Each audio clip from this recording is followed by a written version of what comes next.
Nagpakatotoo ang kapuso aktres at fashion icon na si Art Evangelista sa pagkikipagtsika niya sa mga housemate ng PBB Celebrity Collab Edition.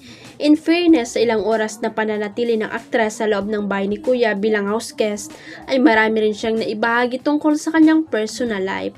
Nagkaroon ng Q&A session si Art sa mga celebrity housemate at isa sa mga natanong ay ang kapuso star na si Mika. Do you believe that you can never truly love someone if you don't love yourself? Lap muna ang wife ni Sanchez Escudero bago sumagot. For sure, of course, you know how vulnerable am I gonna get her. My God, inuman ba tayo? Tara, wait lang.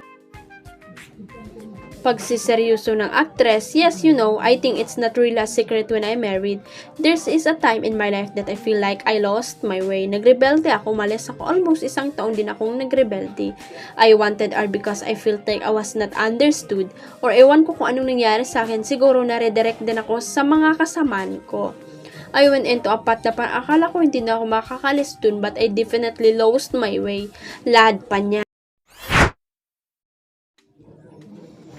Totoo raw na nagkaroon ng pag-aaway sina Julia Barreto at Gerald Anderson ayon sa chikang nasagap ni OG Diaz.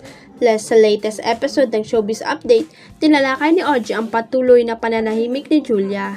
Ito ay sa kabila ng pagpapa-interview ni Gerald na nagsabing okay sila ni Julia at ang pagkalat ng larawan habang hinahatid niya ang aktres sa airport patungong Dubai. Parang nagkaroon daw talaga ng awayan tampuan sa pagitan ni Gerald at Julia ayon daw sa nasagap ni OG. Yung mga post daw ni Julia na kasama si Gerald dun sa Instagram, diba na wala daw, totoo pala daw yon. It's either hindied or dinilit, pero wala daw talang kibu si Julia kasi daw parang nagdadalawang isip, pero mahal daw si Gerald despite the fact na sila ay nag-aaway or nag-aaway, sabi ni OG. Ilang ulit namang binanggit ni Josa Poco ang salitang may mga magjowang nagkakapisikala ng bagamat hindi direktang patungkol kina Gerald at Julia ay nakapukaw naman sa mga netizen. Wala pang payag si Julia tungkol sa tunay na estado ng kanilang relasyon ni Gerald. Huwag kalimutang i-click ang subscribe button at i-ring ang notification bell para sa latest at legit chika updates.